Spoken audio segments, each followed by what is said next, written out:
नमस्कार, आप देख रहे हैं G19 टीवी मानवाधिकार क्रांति। मैं अमरेश कुमार सिंह। इस समय हमारे बीच बिहार के प्रतिष्ठित और श्रमजीवी पत्रकार यूनियन के महासचिव, यूथ एजेंडा के संपादक, गांधीवादी प्रेम कुमार मौजूद हैं। जैसा कि विदित हो कि वर्तमान समय में बिहार के सियासत में एक भारी उथल पुथल देखी जा रही है और यह उथल पुथल राष्ट्रीय स्तर पर इसकी प्रतिक्रियाएं चल रही है। जैसा कि आपको जानकारी हो कि महज ही अभी बिहार विधानसभा चुनाव के 4 महीने होने वाले हैं। इस दौरान में इतना बड़ा बदलाव यह एक बहुत बड़ा संकेत देता है। इससे पहले सरकार में विभागों को लेकर के और प्रशासनिक क्षेत्रों में लेकर के काफी फेरबदल चल रहा था। आज वहीं राष्ट्रीय स्तर पर जहां हमारे बिहार के मुख्यमंत्री, जो विकास पुरुष के नाम से जाने जाते हैं, नीतीश कुमार जी की राज्यसभा में जाने की घोषणा के साथ ही बहुत कुछ बिहार का परिदृश्य चेंज होने वाला है।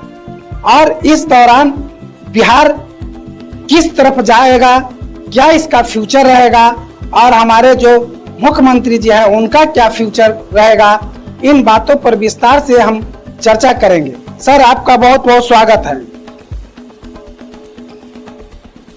अभी वर्तमान समय में जो बिहार के जो हालात हैं, राजनीतिक परिदृश्य, एक तरफ कहीं मुख्यमंत्री की नाम आ रहा है कि राज्यसभा में जा रहे हैं, वहीं अभी ये कुछ दृश्य सामने आया भी नहीं है कि राज्यपाल की भी नोटिफिकेशन जारी हो गई कि हमारे राज्यपाल भी बदले जा रहे हैं। तो क्या लग रहा है आपको कि बिहार की राजनीति किस ओर जा रही है? और देखिए, आदरणीय नीतीश जी से तो हमारा व्यक्तिगत रिश्ता रहा है और हम लोग तो एक साथ पैदल चले हैं, दरी पर बैठे हैं। और ऐसा व्यक्ति भारत के राजनीति में नहीं है। और अगर यह बिहार के नहीं होते तो यह प्रधानमंत्री होते। इनको तो बिहारी होने का खामियाजा भुगतना पड़ा कि प्रधानमंत्री नहीं बन पाए, नहीं तो यह तो प्रधानमंत्री के सर्वोत्तम कैंडिडेट हैं। और अभी जो बिहार में हो रहा है, जिस तरह से हो रहा है, दोनों में थोड़ा अंतर है। देखिए, हर व्यक्ति का काम का एक रिटायरमेंट होता है, एक समय अवधि होता है, लेकिन जिस तरीका से नीतीश जी के साथ किया जा रहा है, जिस तरह का माहौल क्रिएट किया जा रहा है, यह सही नहीं। और हमारा तो स्पष्ट मानना है, लगातार इस बात को हम मजबूती से उठाते रहे हैं कि जब 60 के बाद कोई सिपाही नहीं रह सकता है, कोई किरानी नहीं रह सकता है, कोई चपरासी नहीं रह सकता है, कोई शिक्षक नहीं रह सकता है, इस 60 के बाद नेता कैसे रहेगा? तो इससे तो पहले जितने भी 60 के ऊपर वाले हैं, मंत्री हैं, प्रधानमंत्री हैं, सब लोगों को अवकाश पर भेजना चाहिए, सब लोगों का रिटायरमेंट। यह जो परिदृश्य बन रहा है बिहार में, और नीतीश जी ने जो लकीर खींचा है, ये बहुत बड़ी लकीर है और इस आगे जो भी आएंगे उनके लिए काफी चुनौतीपूर्ण होगा। धन्यवाद सर। अब यह बिहार की जनता जानना चाहती है कि यदि नीतीश कुमार मुख्यमंत्री का पद छोड़ते हैं तो बिहार में नेतृत्व किसके हाथों में जा सकता है? देखिए, यह तो बड़ा असमंजस का स्थिति है और अभी मुख्यमंत्री जी के आवास पर अभी मीटिंग चल रहा है और वहाँ सारे जितने विधायक हैं, जदयू के मंत्री हैं, विधान पार्षद हैं, सभी लोगों को बुलाया गया है और वहाँ भी मंथन चल रहा है। और खास करके अगर जिस नेतृत्व छोड़ते हैं बिहार का, इनके जैसा व्यक्ति मिलना कठिन है और अभी तक ऐसा कोई व्यक्ति दिख नहीं रहा है जिसका छवि निर्विवाद हो, जिसका छवि अच्छा हो, जिसका छवि सर्वे भवन्तु सुखिनः सर्वे सन्तु निरामया का हो। यह इसका असर होगा। और भाजपा तो प्रयोगवादी पार्टी है, ये तो आप देखते हैं कि लगातार प्रयोग करना ही और जब से खास करके नरेंद्र मोदी आए हैं, अमित शाह जी का जोड़ी है, यहाँ तो खाली प्रयोग हो रहा है। यहाँ क्या प्रयोग होगा, कि किसको कमान मिलेगा, इस पर स्पष्ट कुछ कह पाना काफी कठिन है। ऐसे कई लोगों का नाम हवा में तैर रहा है और सबके समर्थक सोशल मीडिया पर अपने चहेते को मुख्यमंत्री बनाने का सपना संजोग रहे हैं। यह तो अभी भविष्य के गर्त में है। इस फैसले का जनता दल यूनाइटेड और भारतीय जनता पार्टी के गठबंधन पर क्या प्रभाव पड़ सकते हैं? आंतरिक मतभेद तो शुरू हो गया है। जिस तरह से देख रहे हैं कि जदयू के लोग धरना प्रदर्शन कर रहे हैं, जिस तरह से अपने नेता के खिलाफ नारा लगा रहे हैं, जिस तरह का जन आक्रोश है, तो आंतरिक मतभेद तो शुरू है।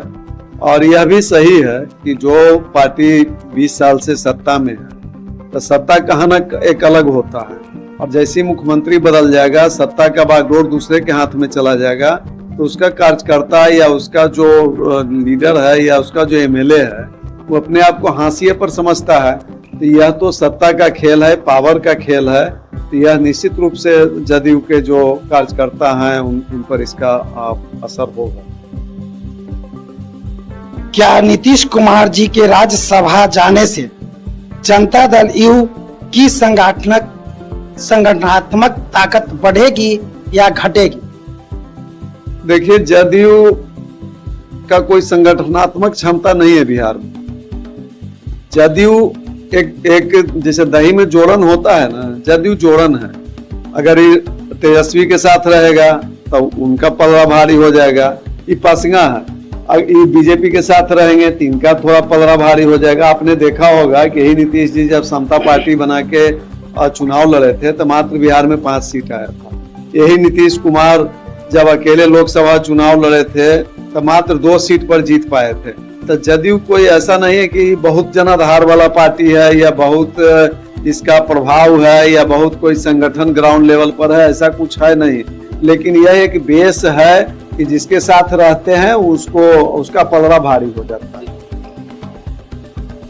विपक्ष खासकर राष्ट्रीय जनता दल और इंडियन नेशनल कांग्रेस इस स्थिति को किस तरह से भुना पाएगी?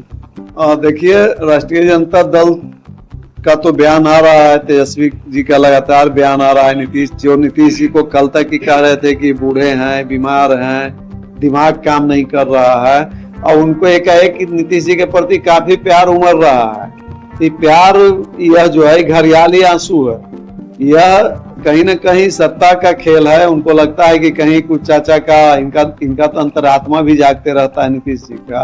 तो उनको लगता है कि कहीं अंतरात्मा जाग जाए, भतीजा के प्रति इधर उधर कहीं कुछ पलटी उल्टी का खेल हो जाए कि फिर से हम सत्ता में आ जाए। तो यह विपक्ष तो अपना मौका की तलाश में। आपको क्या लगता है कि नई सरकार को बनने से जो सत्ता में आएंगे, क्या वो नीतीश कुमार के प्रयासों को आगे बढ़ाएंगे या नई दिशा देंगे?